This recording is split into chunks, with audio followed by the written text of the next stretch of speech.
Eemoo aanii fayyadamna. Eemoo aanii. Very good. Argatteetta. Okay, hordoftoota chaanaala EFO Tube baga nagaan gara chaanaala kanaatti dhuftanii. Egaa kutaa 8ffaa kana keessatti jechoota yookaan artikloota Ingiliffaa keessa jiran barbaachisoo ta'anii fi isin akka nama Ingiliffa eegalee dubbachaa jirutti beekuu qabdan kanneen jedhaman sadan kana ilaallaa. Egaa namoota baay'eedha jechoota kana yookaan artikloota kana bakka kamitti fayyadamna, bakka kamitti hin fayyadamnu. Fayyadamna moo aanii fayyadamna moo za fayyadamna jedhanii xiqqoo bitaa isaan galaa. Kutaa kana booda garuu bitaa isin hin galu jedhee tan abdadhaa sirriitti gadi buufne akka nama hundaaf ta'utti salphisnee waan ilaalluuf jechuudha. Egaa isheen jalqabaa kan jettudha. Kan jettudha. Egaa warreen kun sadan Ingiliffa keessatti article jedhamu. Kana kan fayyadamnu waliigalaan haasa'uudhaaf. Waliigalaan yeroo haasa'uu barbaannu kan jettu kana fayyadamnaa. Fakkeenyaaf namni tokko I have a car. I have a car yoo jedhe maal jechuu isaati? Konkolaataa nan qaba. Konkolaataa nan qaba jechuu isaati. Egaa as keessatti namni hima kana dubbate konkolaataa akkamii akka qabu nutti himne. Fakkeenyaaf konkolaataa VC qabamoo, Rangerii qabamoo, Isuzu qabamoo, VAT akka qabu adda baasee nutti himne. I have a car. Ammas keessatti kan jettu kun maal agarsiisti? Namni sun konkolaataa tokko akka qabu agarsiisti. Garuu konkolaataa akkamii akka qabu hin agarsiiftu. Konkolaataan sun VAT ta'uusaa waan beeknu qabnu, Isuzu ta'uusaa, Rangerii konkolaataa garaagaraa ta'uusaa waan nutti himen qabu garuu konkolaataa tokko akka qabudha jechuudha.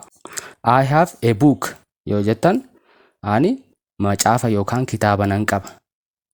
Kitaaba akkamii? Kitaabni sun immoo hin ibsamne jechuudha haasaa kana keessatti. I have a phone yoo jettan fakkeenyaaf phone bilbila nan qaba.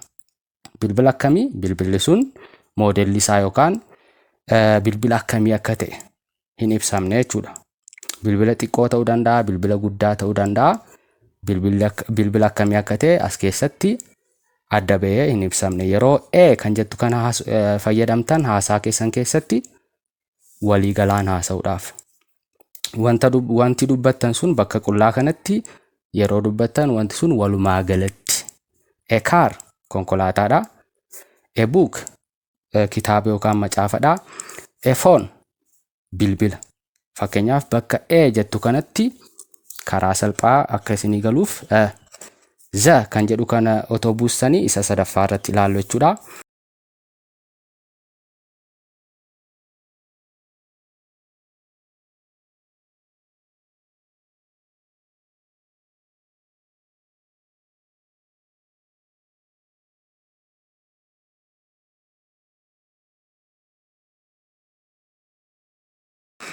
Fakkeenyaaf jecha jedhu bakka kana buusan fakkeenyaaf give me a book yoo jettan namicha sanaan kitaaba naa kenni akka jechuu keessaniiti. Sun immoo maal jechuudha? Namichi sun waa'ee kitaaba dubbattan sanaa beekuu dhiisuu danda'a jechuudha. Give me a book kitaaba naa kenni. Inni immoo maal jedhee isin gaafachuu danda'a? Kitaaba akkamii barbaadde isin jechuu danda'a. Garuu give me the book yoo jettan waa'ee kitaaba kamii akka haasoftan adda baafamee ni beekama jechuudha. Fakkeenyaaf fakkeenya isinii kenna. Kitaabota sadiitu jiru haa jennu. Za yeroo fayyadamtan kitaaba sadan kana keessaa waa'ee ishee kana qofa adda baaftanii dubbachaa jirtu akka jechuuti. Give me the book kitaabicha naa kenni. Waa'ee kitaaba sanaa namni isinii gurguru sun waa'ee kitaaba kanaa jechuudha ni beeka yookaan kana dura itti himtaniittu akka jechuuti. A book yoo jettan garuu sadan keessaa kam akka ta'e adda baafamee hin ibsamne. Kitaaba ta'uusaatu beekamaadha malee kitaaba sadan kana keessaa isa kam kan jedhu nama sanatti hin himne yookaan himuun nama sanatti himuun isin hin barbaachisne ta'uu ni danda'a jechuudha. Kanaaf fi za garaagarummaa ishee akkasittiin naa qabadha. Fakkeenyaaf give me the money yoo jettan nama tokkoof qarshii yookaan maallaqa 1,000 liqeessitanii qarshicha yookaan maallaqicha naa kenni. Icha maallaqicha naa kenni yoo jechuu barbaadan za kan jedhu kana fayyadamtu. Waa'ee maallaqa sanaa namni isin gaafachaa jirtan sun ni beeka jechuudha. Maaliif isinirraa liqeeffateera. Ni beeka jechuudha. Fakkeenyaaf hiriyyaan keessan tokko I want to buy the phone. I want to buy the phone isiniin jechuu danda'a. I jechuun ana jechuudha. Want jechuun wanta tokko barbaadu. Wanta tokko yeroo barbaadan wantettu. Buy. To buy jechuun immoo bituudha. Buy jechuun bituudha. To buy bituu. The phone. Phone jechuun bilbila. Hiriyyaan keessan I want to buy the phone.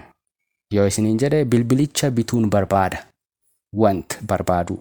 I want to buy the phone. Bilbilichaan bituu barbaada. Bilbila isa kam? Yeroo I want to buy the phone isiniin jedhu hiriyyaan keessan waa'ee bilbila kamii akka haasaa jiru isin ni beektu jechuudha. Fakkeenyaaf kana dura hiriyyaan keessan bilbila akkasiin bita jedhee isinitti meera ta'uu ni danda'a. Kanaaf guyyaa kaan yookaan buleesaa dhufee I want to buy the phone yoo isiniin jedhe bilbilichaan bituu barbaada. Bilbila isa kam? Bilbila isin beektan yookaan kana dura dhageessan akka jechuuti. Fakkeenyaaf asitti I want to buy a phone yoo isiniin jedhe hiriyyaan keessan bilbilan bituu barbaada akka jechuuti malee bilbilichaan bituu barbaada akka jechuu miti. I want to buy a phone yoo jedhe bilbilan bituu barbaada. Bilbila isa kam? Hin beekamne jechuudha. Kanaaf garaagarummaa A fi Z akkasitti qabattanii hima keessatti fayyadamuu ni dandeessu. Kanaaf kan jettu kana walumaa galatti itti haasa'uuf itti fayyadamna jechuudha. Mee gadi buunee immoo haa ilaallu. Baay'ee salphaadha. Sirriitti isiniif gala jedhee tan abdadha. Kan fayyadamnu baay'inni wanta nuti dubbannu sanaa tokko yoo ta'edha. Qeenxee wanta lamaaf fayyadamuu hin dandeenyu. Kan jettu kana fakkeenyaaf we have a dog. We jechuun maal jechuudha? Nu. Kana dura ilaalleerra kutaa keenya tokkoffaa keessatti we jechuun nu jechuudha. Nu. Have jechuun immoo wanta tokko qabaachuudha. We have a dog. Dog jechuun immoo saree. Nuti saree qabna. Nuti saree qabna. Saree meeqa? Tokko. Kan jettu kun wanta tokkoof qofa yookaan wanta qeenxee ta'eef qofa fayyadamna. Fakkeenyaaf dogs SEOtti dabaltan saroota ta'a. Doggiin saree tokko jechuudha. Dogs yoo jettan immoo lamaa fi lamaa ol ta'uu ni danda'a jechuudha. We have a dogs jechuun doggoradha. Maaliif kan jettu kana baay'inni wanta tokko ta'eef baay'inni wanta nuti asitti dubbannu tokko ta'uu ibsiti. Fakkeenyaaf we have a house. Nuti mana qabna. Manni sun meeqa ta'uu agarsiisti? Tokko ta'uu agarsiisti. Yoo mana lama ni qabna jettanii dubbachuu barbaadan yookaan mana sadii wanta tokkoon ol ta'e yoo ta'e wanti sun kanan fayyadamnu maal goona? Fakkeenyaaf yoo lama qabaattan bakka kana 2 jettu. Yoo sadi qabaattanis 3 jettu jechuudha. We have 2 dogs. SC kanas itti dabaltu baay'ina sarootaa ibsa. We have 3 houses. SC kana itti dabaltu maaliif? Sadi kun tokko ol waan taateef SC asitti ni daballa. We have 3 houses hin jennu. Kana keessaa baasnee bakka 2 fi 3 gashina jechuudha. Yeroo tokko ol ta'u kana walumaa galatti hin fayyadamnu. Egaa isheen kun maal nuun jetti? Kan fayyadamnu baay'inni wantoota yeroo tokko qofa ta'u yookaan qeenxee ta'udha jechuudha. We have a dogs jechuun dogoggora. We have a houses jechuun dogoggora. Ishee kana akkasitti baastanii we have a dog. Nuti saree qabna. Saree akkamii? Saree akkamii akka ta'e hin beekamu. Saree guddaadha moo saree faranjiidha moo saree akkamiiti kan jedhamu hin beekamu. We have a house yoo jenne nuti mana qabna. Mana akkamii? Manni sun taayipiin isaa yookaan akaakuun isaa hin beekamu. Fooqii ta'uu danda'a. Mana lafarratti ijaarames ta'uu waan danda'uuf akkasitti garaagarummaa ishee qabadha.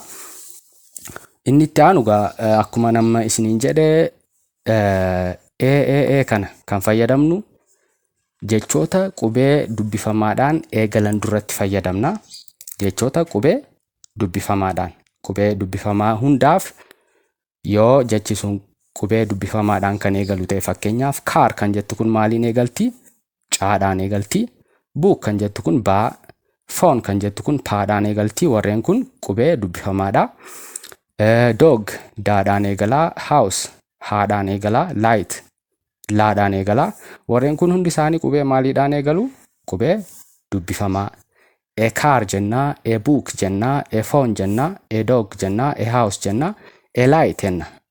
Fakkeenyaaf jechi internet jedhu internet jechuu hin dandeenyu. Garaagarummaan e fi aanii ammas keessatti maalidha? Kan fayyadamnu warra dubbifamaadhaan eegalaniif, jechoota dubbifamaadhaan eegalaniif. Aan yeroo taatu garuu jechoota dubbachiiftuudhaan eegalan. Amma iin kun maalidha? Dubbachiiftuu waan taateef fayyadamna otoo hin taane aan.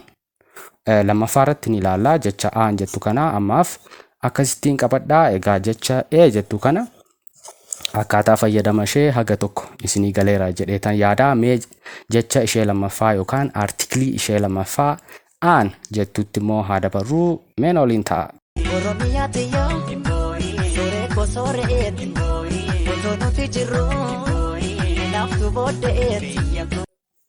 Aan aaniin moo aan.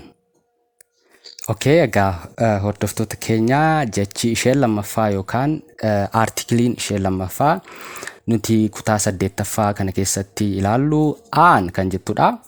Waliin deemti. Kanneen lamaan garaagarummaa ishee adda baafattanii kutaa kana keessatti beekuun barbaachisaadha. Maaliif yeroo baay'ee fayyadamna waan ta'eef gara fuula duraatti kanneen isa kan fayyadamna kan jedhu sadarkaa kanarratti beekuun barbaachisaa waan ta'eef karaa salphaa isiniin ibsaa. Isin immoo qabattanii itti fayyadamuu qabdu jechuudha. Egaa kan jettu kana maal jennee turre? Walumaa galatti haasa'uudhaaf jennee turre. Garuu maaliif fayyadamna?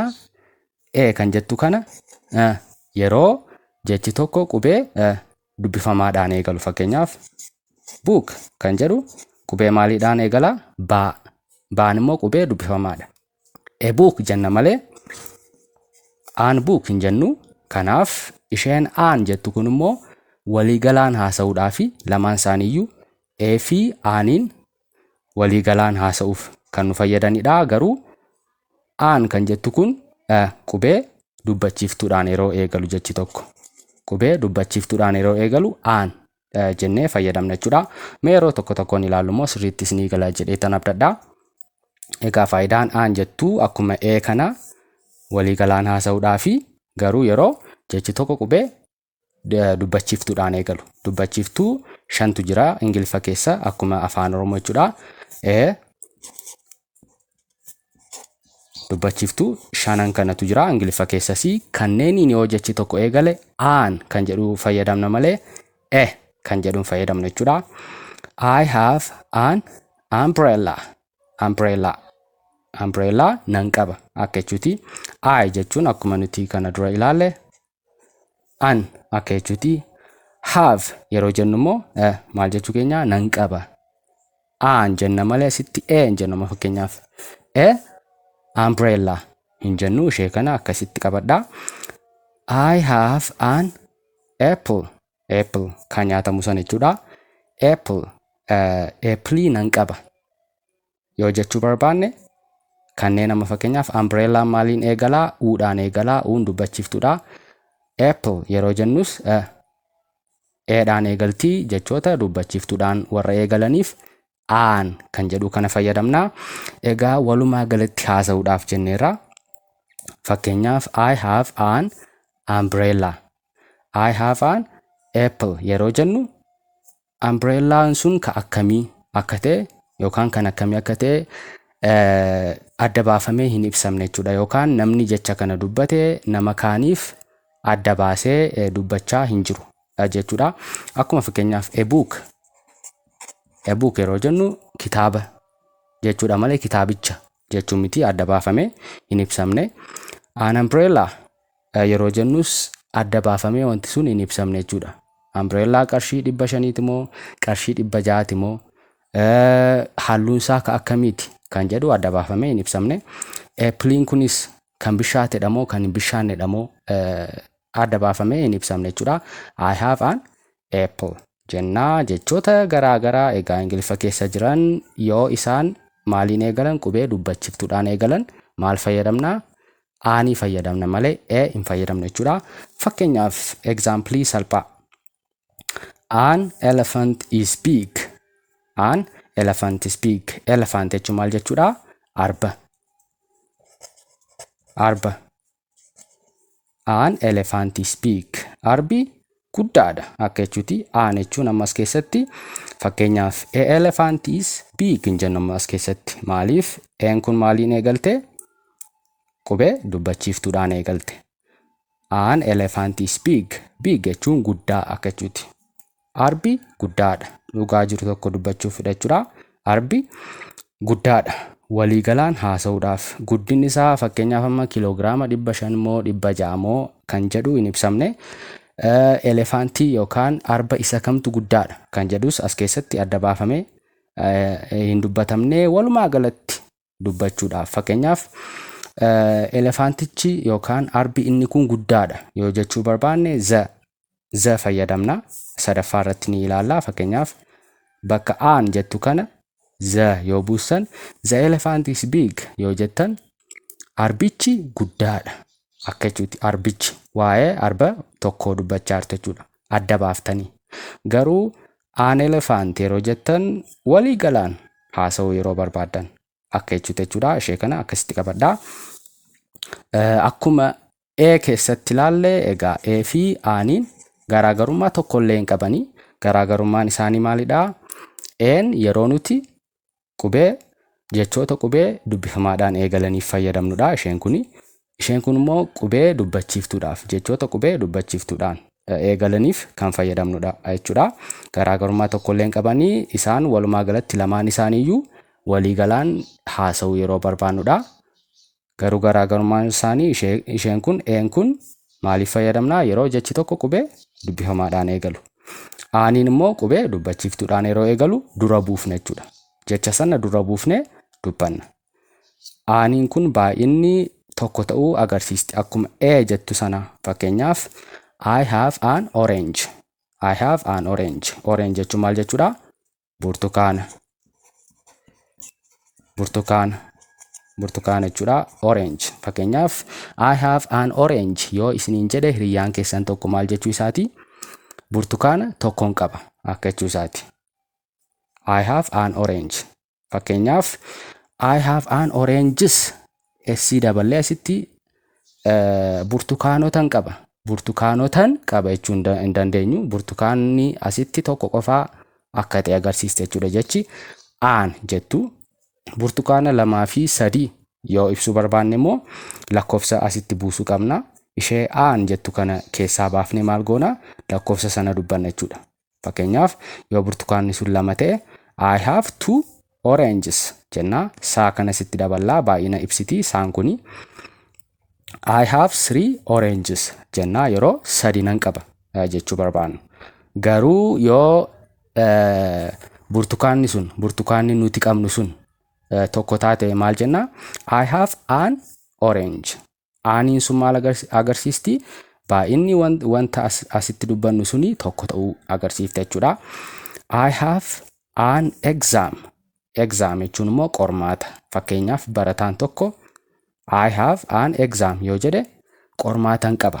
Qormaata tokkodha jechuudha. Qormaanni inni qoramuuf jedhu qormaata herreegaa ta'uu danda'a, qormaata baayoloojii ta'uu danda'a, qormaata keemistirii ta'uu danda'a.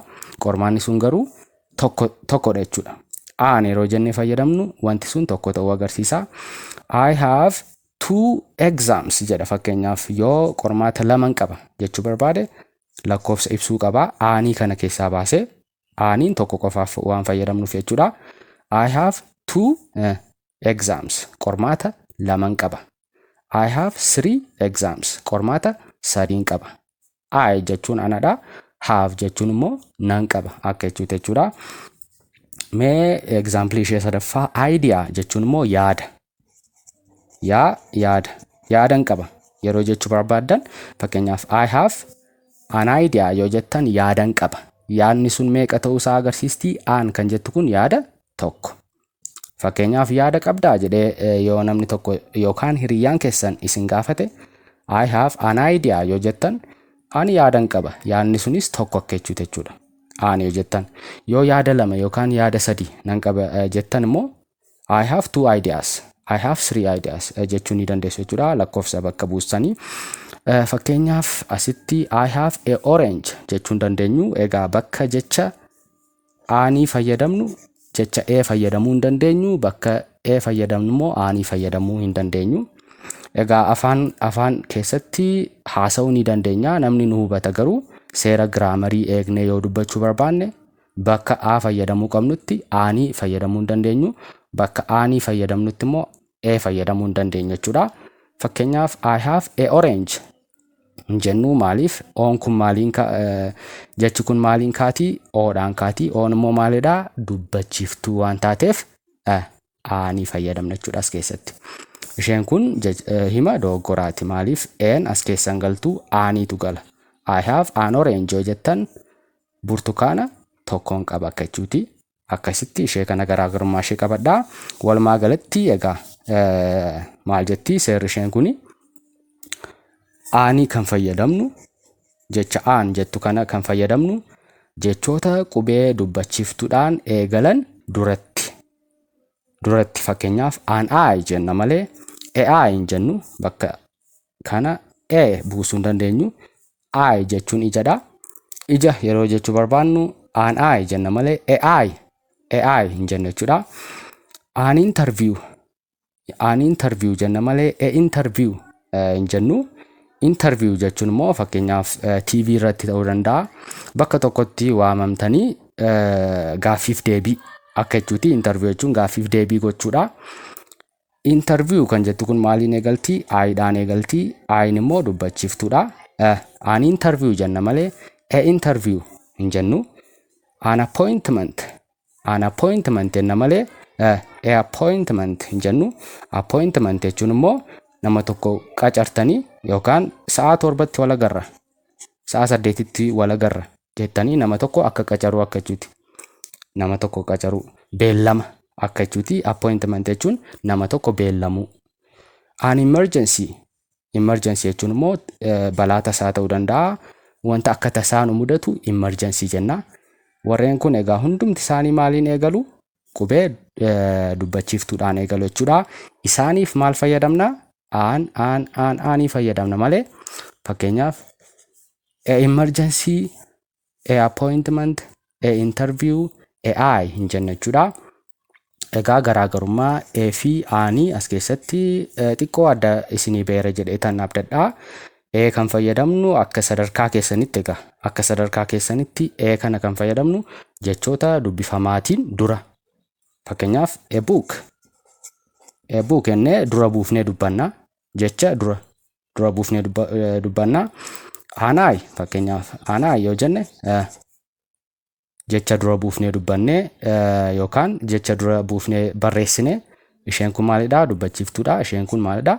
Dubbifamaadha. Garaagarummaa ishee akkasitti qabannaan sadarkaa keessan kanaaf gaadha. Mee gara jecha isa itti aanutti dabarru jecha za jedhu immoo waliin haa ilaallu. Ammas na waliin ta'a.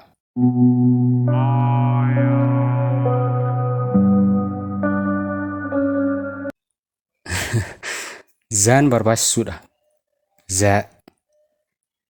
Okay, egaa hordoftoota keenya jechi isheen dhumaa kilaasii keenya 8ffaa kana keessatti ilaalluu fi baay'ee barbaachisuu taate za kan jettudha. Egaa warreen kana waliin deemtii garuu warreen kanarraa baay'ee adda addadha. Za kan jettu kun definite article jedhamti. Warreen kun lamaan indefinite jedhamu. Egaa walumaa galatti garuu seera isaa baruun isin ammaaf hin barbaachisu. Isin kan beekuu qabdan sadarkaa kanarratti kan fayyadamna. Jecha kam dura isa kan fayyadamna kan jedhudha. Sadarkaa beginner yookaan sadarkaa namni tokko Ingiliffa eegalee dubbachaa jiru irratti kanneen keessaa isa kan fayyadamna kan jedhu adda baafannaan baay'ee gaadha. Egaa za kan jettu kana kan fayyadamnu adda baafnee dubbachuudhaaf yookaan wanta tokko adda baafnee ibsuudhaaf. Mee fakkeenyaa fudhannu. Fakkeenyaaf give me the book. Give me the book. Egaa za kan jettu kun jechoota yookaan wantoota qeenxeedhaa fi baay'eedhaaf fayyadamuu ni dandeenya. Kana dura maal jennee turre?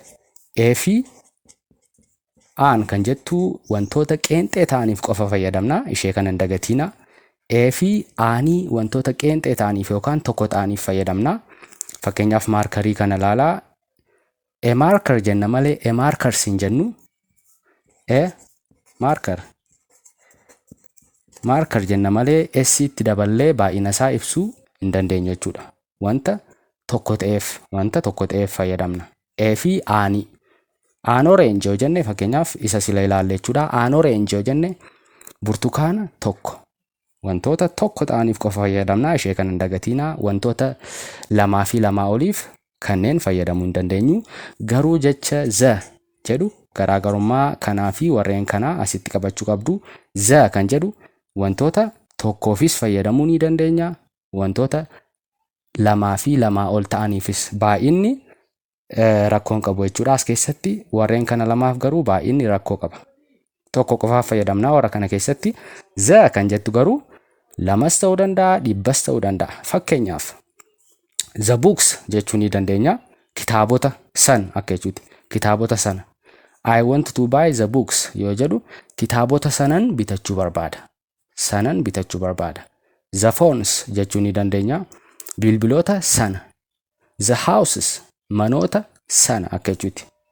Kanaaf the kan jettu kana qeenxeefis fayyadamuu ni dandeenya. Baay'eedhaafis jechoota baay'eedhaafis fayyadamuu ni dandeenya jechuudha. Egaa walumaa galatti jecha e fi aan jedhu kana walumaa galatti dubbachuudhaaf kan itti fayyadamnudha. Wantoota walumaa galatti otoo adda baasnee hin ibsiin yookaan specific goonee hin dubbatiin generaalii walumaa galatti yeroo dubbachuu barbaannu e fi aan kan jettu kana fayyadamna. Garuu immoo adda baafnee wantoota jiran keessaa adda baafnee yoo dubbachuu barbaanne immoo z kan jettu kana fayyadamna jechuudha. Egaa hordoftoota chaanaala EFO Tube barnoota keenya kutaa 8ffaa kana keessatti artikloota yookaan wantoota baay'ee nu barbaachisoo ta'an jechoota kana sadan akkaataa itti fayyadama isaanii ilaallee jirachuudha. Haga tokko isinii galeera irraa barattaniittu jedheetan abdadha. Namoonni chaanaala keenya EFO Tube subscribe hin goone jiraattan subscribe gochuu hin dagatina. Viidiyoo kanas yoo jaallattan like gochuu hin dagatina. Yaadaa fi gaaffii keessan please koomentii jalatti naa barreessuu hin dagatina jechuudha. Haga barnoota keenya kilaasii 9ffaa keessatti wal agarruutti kanneen har'a barattan shaakaluu hin dagatina jechuudha. And as always, bye bye.